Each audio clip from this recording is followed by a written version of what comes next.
ان میں نہ تو فائر الارم سسٹم ہے یا آگ لگنے کی صورت میں نہ کوئی ایگزٹ ہے.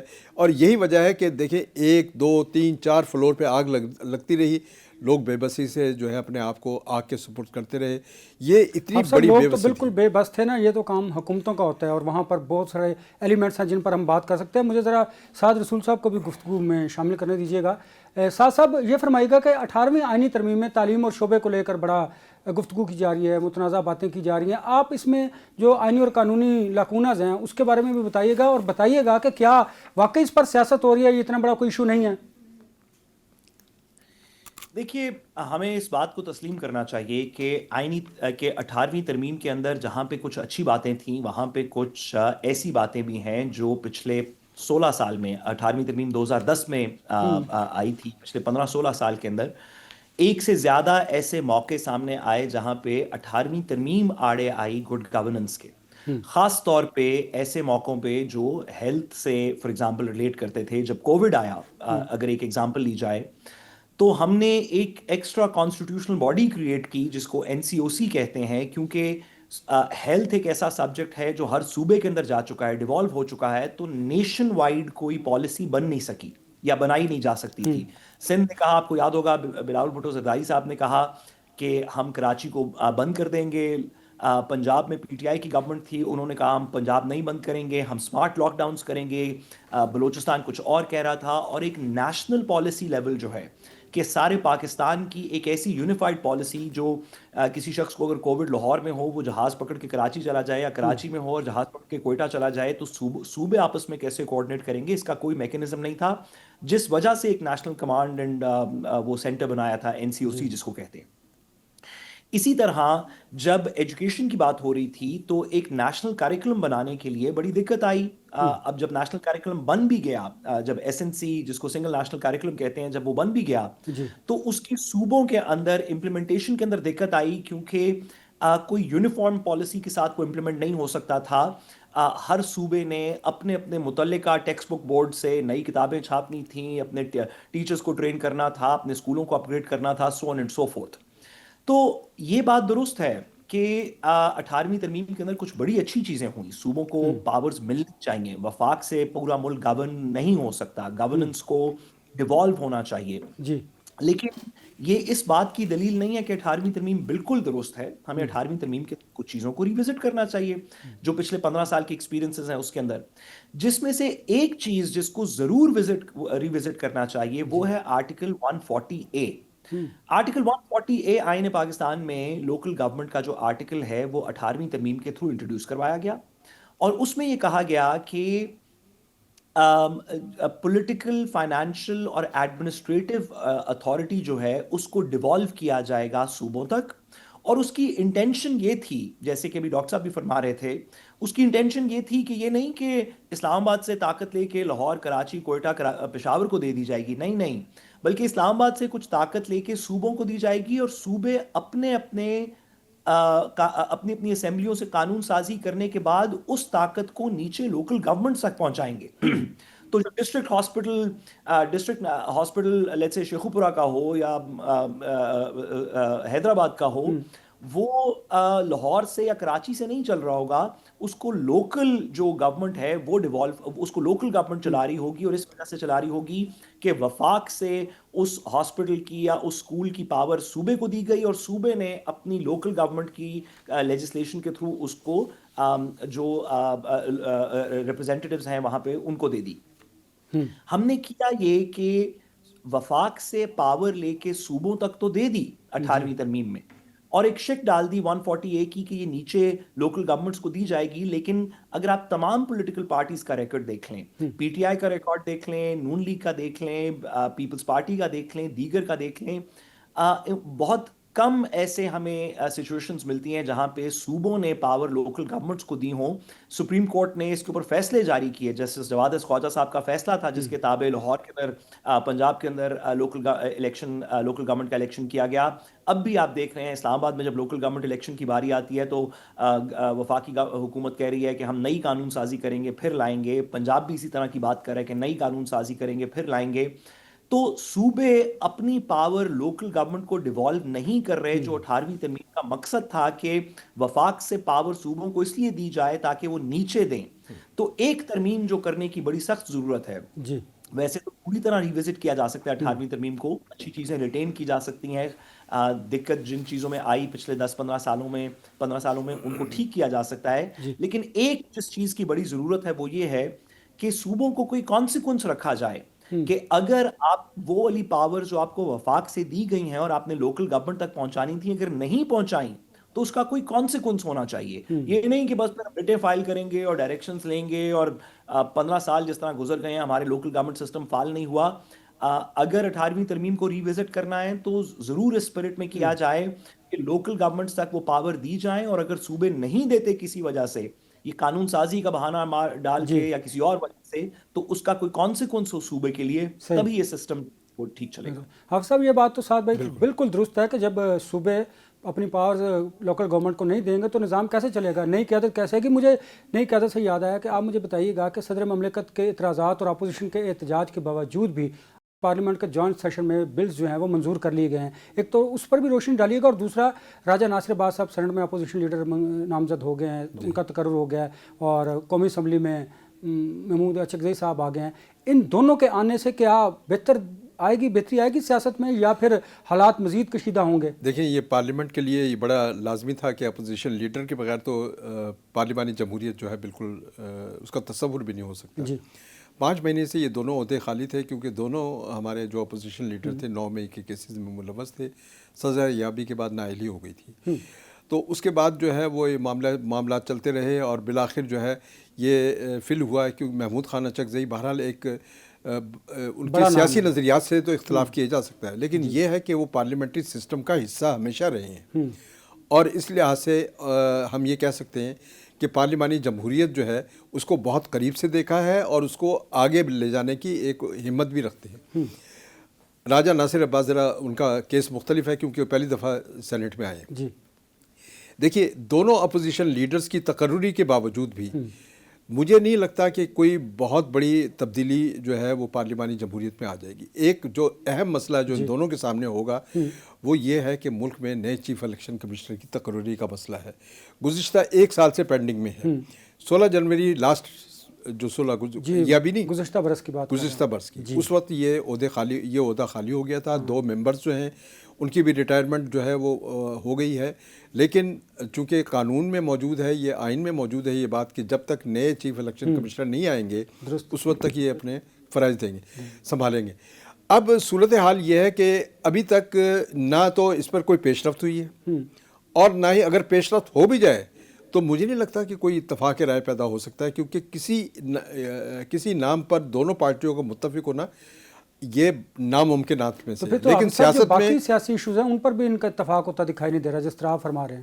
نہیں, دیکھیں وہ آپ کل کا بل دیکھ لیں.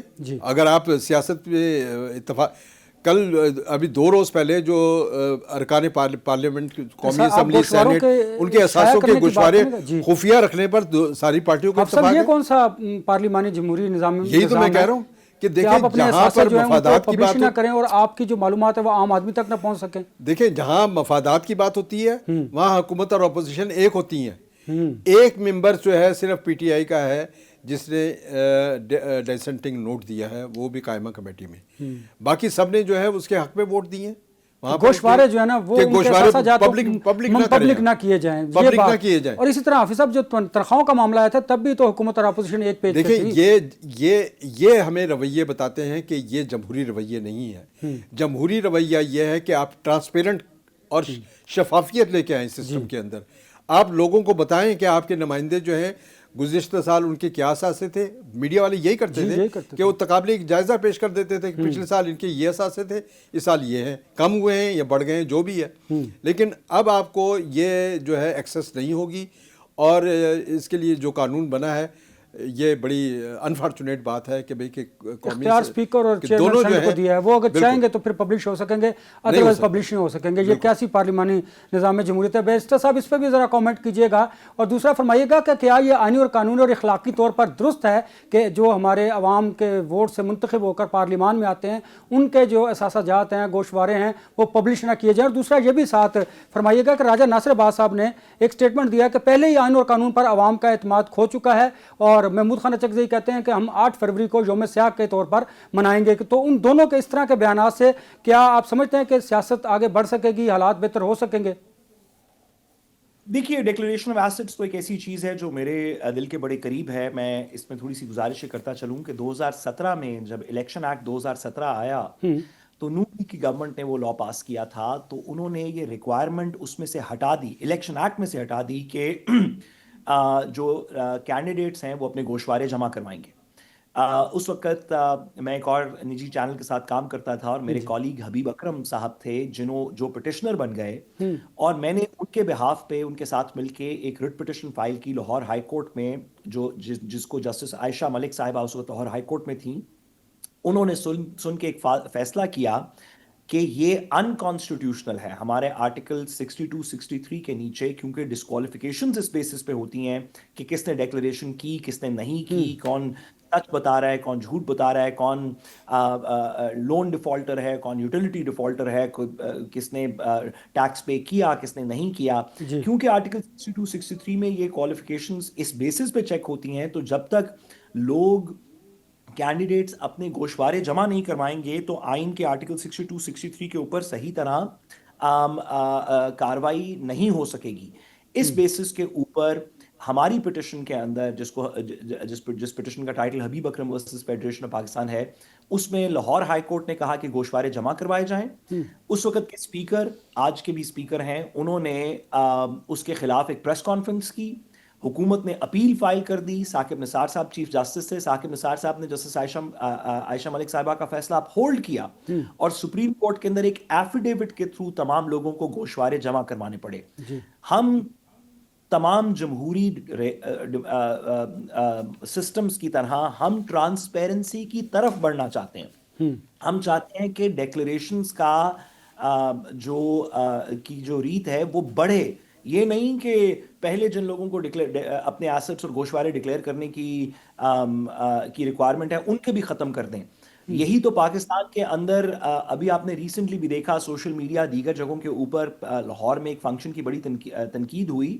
وہ تنقید کسی اور چیز کی نہیں ہے. وہ لوگ یہ کہتے ہیں کہ غریب ملک میں جس میں ہمارے حکمران حکمرانی کا دعویٰ کرتے ہیں، اور جب ٹیکسز کے لیے پیسے جمع کرواتے ہیں، آپ کو یاد ہوگا 2017-18 میں جب پیناما وغیرہ چل رہا تھا تو پتہ چلا کہ نواز شریف صاحب نے پتہ نہیں 42,000 روپے یا کچھ اس طرح کے ٹیکس جمع کروایا تھا. معذرت اگر میرے نمبرز تھوڑے غلط ہوں، سپریم کورٹ میں کاغذ جمع ہوئے تھے.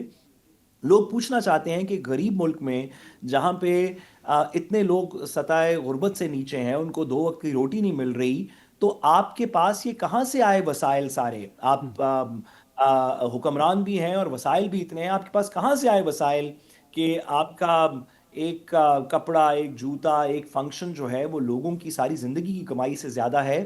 جب تک آپ ایسٹس ڈکلیئر نہیں کریں گے اس کے اندر کچھ بہتری نہیں آئے گی. لوگوں کی بدگمانی مزید بڑھے گی. انور رضا، اس میں میں ایک بات ایڈ کرنا چاہتا ہوں. یہ 2013 سے 18 کے درمیان جب پاکستان مسلم لیگ کی گورنمنٹ تھی، وزیر خزانہ تھے اسحاق ڈار صاحب، انہوں نے یہ اناؤنس کیا تھا کہ پارلیمنٹیرینز کے ٹیکسوں کی ایک ڈائریکٹری ہم شائع کریں گے تاکہ لوگوں کو پتہ چلے کہ کون کتنا ٹیکس دے رہا ہے. جی آپ بتائیں شائع ہوئی؟ نہیں.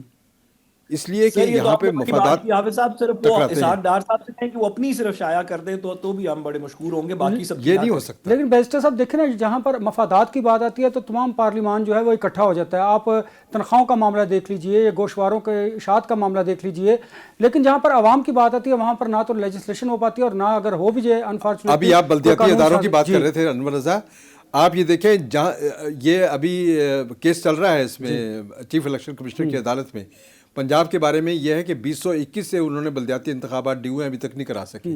جب بھی کرانے کی کوشش ہوتی ہے قانون بدل دیا جاتا ہے. یہی صورتحال فیڈرل گورنمنٹ کی بھی ہے. اور جبکہ جو کے پی کے میں جہاں بلدیاتی ادارے موجود ہیں وہاں اختیارات نہیں ہیں. سندھ میں بھی ایسا ہے, کے پی کے میں بھی ایسا ہے, جہاں پر ہیں وہاں جہاں پر ہیں جی وہ بھی غیر فعال ہیں, غیر فعال ہیں, اور جہاں وہاں نہیں ہیں لوگوں وہاں کے پر مسئلے حل ہی نہیں ہو رہے. وہی جو ہے سڑکیں اسی طرح بدحال ہیں, آپ دیکھ لیں, اور گلی محلے اسی طرح جو آسودگیاں ہیں وہ دور دور تک نام و نشان نظر نہیں آتا وہاں پر, کہ پتہ نہیں چلتا. جی حافظ صاحب, جوائنٹ سیشن میں جو بل منظور ہوئے ہیں, ایک تو دانش اسکولز اتھارٹی کا بل منظور ہوا ہے, قومی کمیشن برائے انسانی حقوق تھا, ان پر بہت سارے بلوں پر تنازعات تھے, لیکن اس کے باوجود یہ بل منظور کر لیے گئے ہیں. دیکھیں اس میں جو ہے نا, اس میں پیپلز پارٹی کے تحفظات بھی تھے دانش اسکول کے معاملے میں. وہ یہ کہتے تھے کہ بھئی کہ یہ فیڈرل گورنمنٹ کا معاملہ نہیں ہے اور یہ صوبوں کا معاملہ ہے, صوبوں کے اختیارات جو ہیں وہ طلب نہیں ہونے چاہیے. تعلیم اور دانش اسکولوں کا قیام جو ہے یہ صوبائی معاملہ ہے. وہ اس حد تک تو بات سمجھ میں, لیکن فیڈرل گورنمنٹ جو ہے ان کا یہ موقف ہے کہ ہم ایک ایسا ایکسیلنس ادارے جو ہیں صوبوں میں قائم کرنا چاہتے ہیں اپنے فنڈ سے, تاکہ بچے جو ہیں ایک معیاری تعلیم حاصل کریں. اور اس کے بعد اسلام آباد میں ایک دانش یونیورسٹی بھی اب قائم ہونے والی ہے, اسی سے منسلک ادارہ ہوگا جو اسکولوں, دانش کالجز اور جو لوگ ادھر سے وہ یونیورسٹی میں جائیں گے دانش یونیورسٹی میں. یہ بل اس سے متعلق ہے. دوسرا ہے ہیومن رائٹس کمیشن کے حوالے سے, اس کی جو صدارت اور اس میں جو ارکان کی نامزدگی تھی اس پر اعتراضات تھے, پیپلز پارٹی کو بھی تھے اور دیگر پارٹیوں کو بھی تھے. وہ اعتراضات میرا خیال ہے کہ گورنمنٹ نے, لا منسٹر نے دور کیے ہیں, اور وہ اس میں اپوزیشن کی رائے کو بھی شامل کیا گیا ہے اور ان کی نمائندگی کو بھی شامل کیا گیا ہے. یہی وجہ ہے کہ یہ بل جو ہیں اب پاس ہو گئے ہیں. اور پیپلز پارٹی کے جو تحفظات تھے, پیپلز پارٹی نے اناؤنس کیا تھا کہ ہم نہیں جائیں گے اگر دانش اسکول کے معاملے پر اگر ہم سے ہماری بات نہ مانی گئی. لیکن جو ایک روز پہلے جو ملاقاتیں ہوئی ہیں پیپلز پارٹی کی مسلم لیگ کی قیادت کے ساتھ, رانا ثناء اللہ بھی تھے اس میں, اعظم نذیر طاہر لا منسٹر ہیں وہ بھی تھے, تو ان کے ساتھ جو ملاقاتیں اس کے نتیجے میں ان کے تضادات, اختلافات اور تحفظات دور ہوئے, جس کے نتیجے میں آج پارلیمنٹ جو ہے وہ یہ دونوں قانون سازی جو ہے وہ مکمل کرنے میں کامیاب ہو سکی ہے. بیرسٹر صاحب, ہم نے ہمیشہ دیکھا جب ملک میں واقعات, سانحات, حادثات ہوتے ہیں تو اس کے بعد پارلیمان قرارداد منظور کرتی ہے, افسوس کا اظہار کرتی ہے, لوائقین کو چیکس تقسیم کرنے کی بات کرتے ہیں. آج بھی ایک سانحہ گل پر جو پارلیمان میں ایک قرارداد مشترکہ طور پر منظور ہوئی ہے, اس میں بھی یہی سب کچھ ہوا. کیا حادثات, سانحات, واقعات ہوتے رہیں گے اور ہم پارلیمان قرارداد منظور کرے گی, لوائقین کو پیسے دے دے گی, اس طرح ملک آگے چل سکتا ہے؟ امام علی علیہ السلام نے فرمایا ایک دفعہ کہ جس مقتول کا قاتل نہ ہو تو حاکم وقت اس کا قاتل ہے.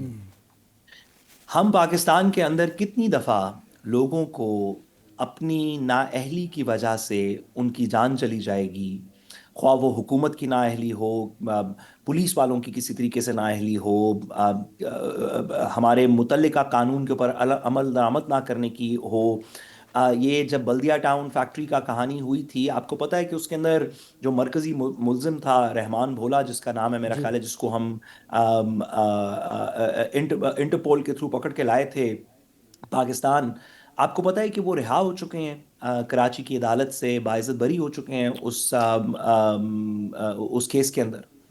جب تک اس طرح کی کہانی چلتی رہے گی, جی جب تک اس طرح کی کہانی چلتی رہے گی کہ لوگ مر جائیں گے, ہم تقاریر کریں گے, اپنا تھوڑا سینہ پیٹیں گے, تھوڑی سی سیاست کریں گے, ہو سکتا ہے 2-4 لوگوں کو چیک دے دیں کسی کی زندگی کی قیمت لگا کے, اور ایک قرارداد پاس کر کے آگے چلے جائیں گے, اور کے ڈی اے کے وہ لوگ جو کہ اس کے رسپانسبل تھے کہ وہ بلڈنگ سیفٹی انشور کریں, میئر کراچی جو ان کے رسپانسبل تھے, حکومت سندھ جو اس چیز کی رسپانسبل تھی کہ قانون سازی صحیح طرح کرے. اسی طرح صرف سندھ کی حد تک نہیں, پنجاب ہو, پی ہو, بلوچستان ہو, جہاں پہ بھی اس طرح کے واقعات ہیں, جب تک ان لوگوں کو جن کا کام اس پہ متعلقہ قانون سازی پہلے کرنی اور پھر اس قانون سازی کو امپلیمنٹ کرنا ہے, جب تک ان لوگوں کو سزائیں نہیں دی جائیں گی, اس وقت تک یہ بے معنی سی بات ہے. جیسے میں نے کہا کہ امام نے فرمایا کہ جس مقتول کا قاتل نہ ہو, جس میں اس بلڈنگ میں مر جانے والے لوگ بھی ہیں, تو حاکم وقت اس کا قاتل ہے. انور, یہ بات یہ ہے کہ ہم نہ تو سانحات سے اور نہ ہی گزرے واقعات سے کچھ سبق لیتے ہیں اور نہ ہی ہم غلطیوں کا اعادہ ضرور کرتے ہیں. دیکھیے, غلطی جو ہے وہ یہ ہوتی ہے کہ ایک دفعہ کر لی جائے, دوبارہ نہ کی جائے, اس کی اصلاح ہو جاتی ہے. لیکن ہم غلطی در غلطی کرتے ہیں. یہ دیکھیں یہ ایک افسوسناک پہلو ہے کہ آگ لگ جائے تو ہم ہفتے لگ جاتے ہیں اس کو آگ بجھانے میں. اگر سیلاب آ جائے تو سالوں لگ جاتے ہیں پانی نکالنے میں. زلزلہ آ جائے تو برسوں لگ جاتے ہیں وہاں پہ بحالی کے اور تعمیر نو کے کاموں میں. یہ قوموں کی جو ہم اٹھان دیکھتے ہیں ترقی یافتہ ممالک میں بھی اور مہذب قوموں میں بھی، مہذب معاشروں میں ایسا نہیں ہوتا. وہاں حادثات اور سانحات کے لیے بہت پہلے سے تیاری ہوتی ہے. دیکھیں وہ قابل اجمیری کا بڑا مشہور شعر ہے، وقت کرتا ہے پرورش برسوں، حادثہ ایک دم نہیں ہوتا. بالکل یہ اچانک نہیں ہوتے یہ ساری باتیں. درست کہہ رہے ہیں حافظ صاحب. مجھے بریک پہ جانا ہے. بریک کے بعد جب واپس آئیں گے ہم بات کریں گے کہ سیاست کس طرف اور کیا رخ اختیار کر رہی ہے. میرے ساتھ رہیے گا. Welcome back. راجہ ناصر عباس کہتے ہیں کہ آئین اور قانون پر عوام کا اعتماد ختم ہو چکا ہے، اور محمود خان اچکزئی کہتے ہیں کہ 8 فروری کو احتجاج کے طور پر منائیں گے، یوم سیاہ کے طور پر منائیں گے. بیرسٹر صاحب مجھے بتائیے گا کہ راجہ ناصر عباس صاحب اور محمود خان اچکزئی کے اس طرح کے ہارڈ لائنر ہیں وہ، اور سخت بیانات جو ہیں وہ سیاست کس طرف اور کیا رخ اختیار کرتی دکھائی دے رہی ہے آپ کو؟ دیکھیے سیاست کے اندر ٹیمپریچر کم کرنے کے لیے بات چیت کرنی ضروری ہے. سیاست کے اندر دوسرا تو کوئی طریقہ ہے نہیں. جب تک آپ آپس میں گفت و شنید نہیں کریں گے، ایک دوسرے کی بات مانیں گے نہیں.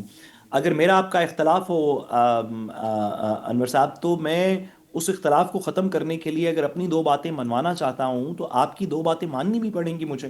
یہ تو نہیں ہو سکتا کہ یک طرفہ کوئی بات ہو. نیچرلی یہ کرنے کے لیے کچھ کانفیڈنس بلڈنگ میجرز دینے پڑیں گے. اگر آپ میں اور مجھ میں اعتماد کا فقدان ہو تو کسی طریقے اس بات کو ٹھیک کرنا پڑے گا.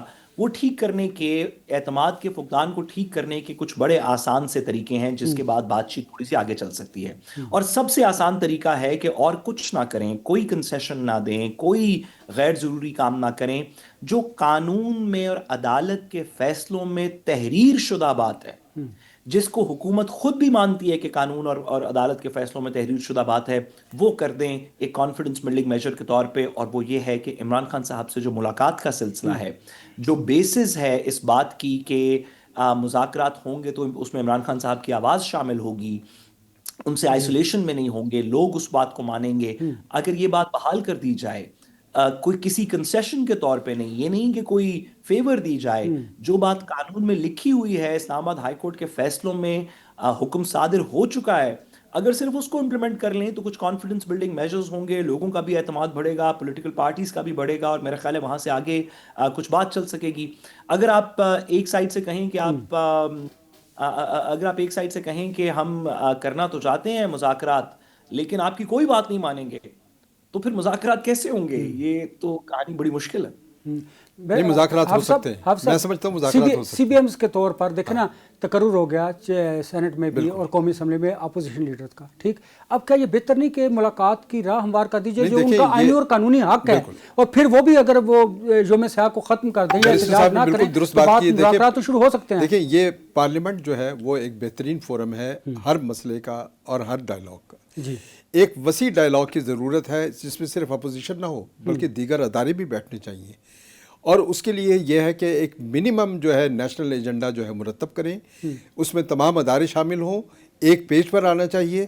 جب میاں شہباز شریف اپوزیشن لیڈر تھے، انہوں نے خود آفر کی تھی اس وقت کی گورنمنٹ کو، عمران خان کی گورنمنٹ کو، کہ آپ میثاق معیشت کریں، ہم اس کے لیے تیار ہیں. اور اسی طرح اگر ہم جو اہم مسائل ہیں، قومی مسائل، میں سمجھتا ہوں کہ اس وقت 4 اہم مسائل ہیں جن پر اتفاق رائے ممکن ہے. Number 1 economy, number 2 energy, number 3 education, number 4 empowerment of youth and women. یہ 5 ایسے ایشوز ہیں جن پر ہم قومی اتفاق رائے کر سکتے ہیں. اپوزیشن اس کے لیے سی بی ایم ضروری ہے. سی بی ایم جو ہے وہ تو اگر آپ بندے کو اٹھا کے جیل سے اس کے گھر منتقل کر دیں، میرا خیال ہے ایک بڑا سی بی ایم ہو سکتا ہے اور ایک راستہ بن سکتا ہے کہ چلیں جی اس کو تھوڑا سا ایز دیا بندہ مان جائے گا. بانی پی ٹی اے کی آپ بات کر رہے ہیں کہ وہ نہیں، اس میں ماننے نہ ماننے کی بات نہیں ہے. اس میں بات یہ ہے کہ آپ کو بڑھنا پڑے گا اور آپ کو اپنے رویے جو ملاقات ہی کروا دیں، گھر بھلے نہ منتقل کریں. دیکھیں وہی بات ہے نا کہ جب تک آپ میں کانفیڈنس نہیں ہوگا اور جب تک اعتماد سازی نہیں ہوگی، آپ کو یہ معلوم ہونا چاہیے کہ بھئی کہ ایک تبدیلی جو ہے ذہنی آ رہی ہے کہ ہم نے اس قوم کو آگے لے کر جانا ہے، اس ملک کو ترقی کی طرف لے کے جانا ہے. ہم منجمد ہیں اس وقت، جامد ہیں، اور ہمیں اس کو راستہ دینا ہے. سیاست جو ہے راستہ بند کرنے کا نام نہیں ہے، سیاست راستہ دینے کا نام ہے. اگر آپ راستے بند کریں گے، خواہ گورنمنٹ میں ہو یا اپوزیشن میں ہو، پھر اس کا الٹیمیٹ رزلٹ یہ ہوگا کہ لوگوں کے مسائل بڑھتے جائیں گے اور لوگ جو ہیں بدحالی کا شکار ہوں گے. اس کا طریقہ یہی ہے کہ گورنمنٹ اور اپوزیشن ایک منیمائز ایجنڈا مرتب کریں اور اس کے لیے سی بی ایم لائیں تاکہ ملک بھی آگے چلے، ورنہ ملک نہیں چلے گا. باوجود اس کے کہ اس وقت تقریباً 100 ارب سے زیادہ کے ایم او یو سائن ہو چکے ہیں، لیکن سرمایہ کاری نہیں آ رہی. اس حقیقت کو ہمیں تسلیم کرنا پڑے گا. اس کے لیے کنڈیوسیو انوائرمنٹ چاہیے. پاکستان میں ایسا ماحول چاہیے کہ جس میں لوگ جو ہیں وہ آزادانہ طریقے کے ساتھ، اور حکومت اور اپوزیشن آزادانہ اور منصفانہ طریقے سے آگے بڑھنے اور سیاست کا طرز عمل بہتر بنانے کا ایک عزم رکھتی ہوں. بیرسٹر صاحب، حافظ صاحب کی گفتگو آپ نے سنی، بڑا اچھا ہے کہ اگر بانی پی ٹی آئی کو گھر منتقل کر دیا جائے اور پی ٹی آئی جو ہے وہ سوشل میڈیا پر ذرا پابندی لگا دے اور اس طرح کے بیانات نہ دے جو اداروں کے خلاف ہوں. اور پھر یہ بھی بتائیے گا، کیا راستے کی بات جو کی حافظ صاحب نے، اگر ایک جماعت راستہ دیتی ہے تو وہ تو خود بند گلی میں چلی جائے گی، ایسا دکھائی دیتا ہے آپ کو؟ اسی وجہ سے سیاسی مشکلات بڑھ رہی ہیں.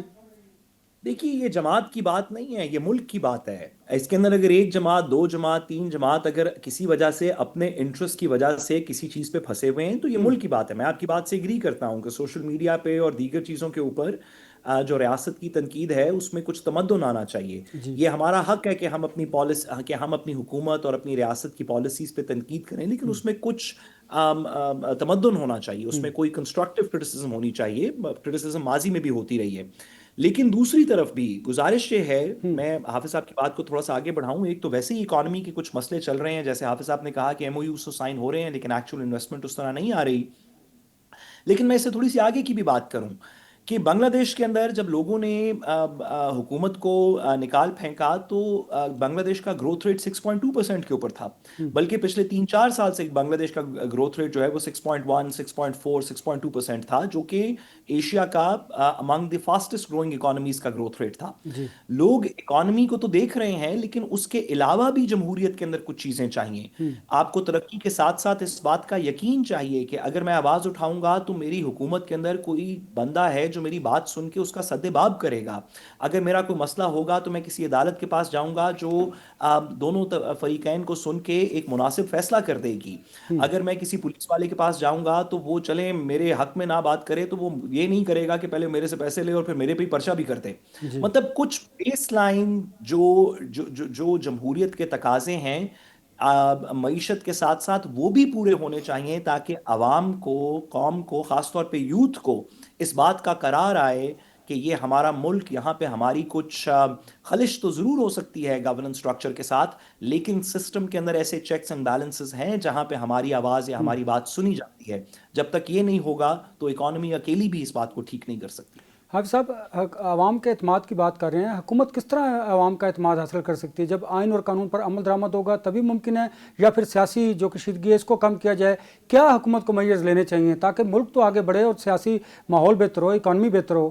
دیکھیں، یہ اس وقت جو ہے صورتحال یہ ہے کہ اپوزیشن جو ہے قائمہ کمیٹیوں سے مستعفی ہو چکی ہے. جی، اس کے پہلے سٹیپ کے طور پر اسپیکر نے بھی اپیل کی ہے اپوزیشن سے اور پی ٹی آئی کے لوگوں سے کہ وہ اپنے استعفے واپس لیں قائمہ کمیٹیوں سے اور اس میں رول ادا کریں. دیکھیں، قائمہ کمیٹیاں جو ہیں وہ پارلیمنٹ کی بنیاد ہوتی ہیں. جی، کوئی بھی پارلیمنٹ جو ہے وہ پہچانی جاتی ہے کہ اس کی قائمہ کمیٹیاں کتنی متحرک ہیں، کتنی فعال ہیں. جی، اگر قائمہ کمیٹیاں وہاں سنگلی اور یک طرفہ طور پہ چلیں گی تو یہ جمہوری طرز عمل کے منافی ہے. یہ بات اپوزیشن کو بیٹھنا چاہیے اور یہیں سے ایک اعتماد سازی آگے بڑھ سکتی ہے کہ جب وہ اپنی رائے دیں گے، رائے سے اختلاف بھی ہو سکتا ہے، رائے کی حمایت بھی ہو سکتی ہے.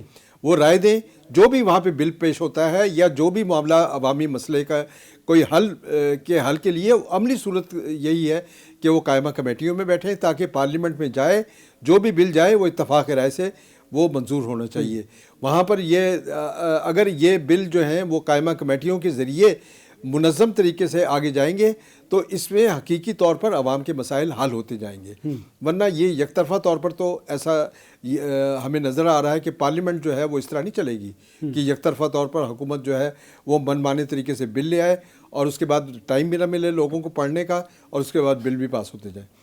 اور ضرورت اس بات کی ہے کہ ہمیں اپنے رویے جو ہیں وہ جمہوری بنانا ہوں گے، اپنے رویوں میں لچک پیدا کرنی پڑے گی، ایک دوسرے کو تحمل اور برداشت سے سننا پڑے گا ہمیں ایک دوسرے کو. جب تک ہمارے رویوں میں تحمل، برداشت اور ایک دوسرے کو سننے کی عادت نہیں ہوگی ہم آگے نہیں بڑھ سکتے. اس کے بغیر جو ہے یہ ملک جو ہے چلے گا بھی نہیں.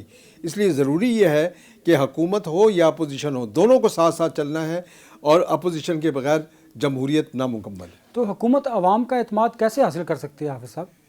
حکومت کو دیکھیں، عوام کا اعتماد جو ہے وہ حاصل کرنے کا جو بیرو میٹر ہوتا ہے وہ الیکشن ہوتے ہیں، جس میں پارٹیاں یہ تو پھر متنازع بات ہوگی، اس پہ تو گورنمنٹ بات نہیں کرنا چاہتی. ابھی تو یہ نہیں ہو سکتا، پھر تو ابھی تو ممکن نہیں. ابھی تو یہ ممکن نہیں ہے. اس کے لیے ضروری یہ ہے، جیسے کہ میں نے پہلے بھی یہ بات عرض کی تھی، کہ ہمیں کم از کم یہ ہے کہ پارلیمانی سطح پر ایک ایسا ماحول پیدا کرنا ہے کہ جس میں اپوزیشن کو کنڈیوسو طریقے سے ایک اپنی بات کہنے اور اپنی بات لوگوں تک پہنچانے کا ایک سلیقہ آ جائے، اور لوگوں تک پہنچنی چاہیے. کیونکہ عام طور پر یہی ہوتا ہے کہ جب اپوزیشن بات کرنا شروع کرتی ہے تو سوئچ آف ہو جاتے ہیں اور وہ لوگوں تک نہیں پہنچ پاتے.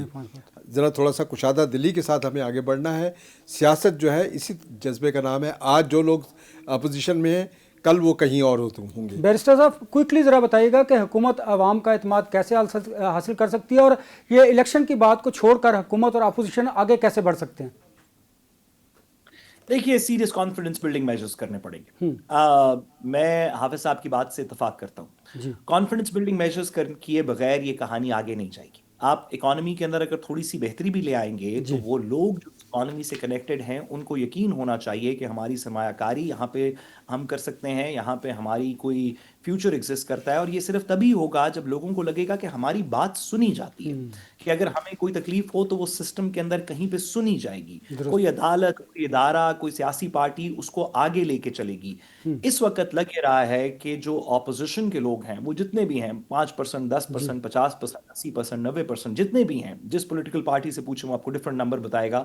لیکن جو بھی وہ اپوزیشن کے لوگ ہیں جو ان کو فالو کرتے ہیں، وہ یوتھ ہو، وہ سوشل میڈیا کے ہو، ان کو لگتا ہے کہ ان کی خلش کا کوئی سد باب نہیں ہے اس سسٹم کے اندر.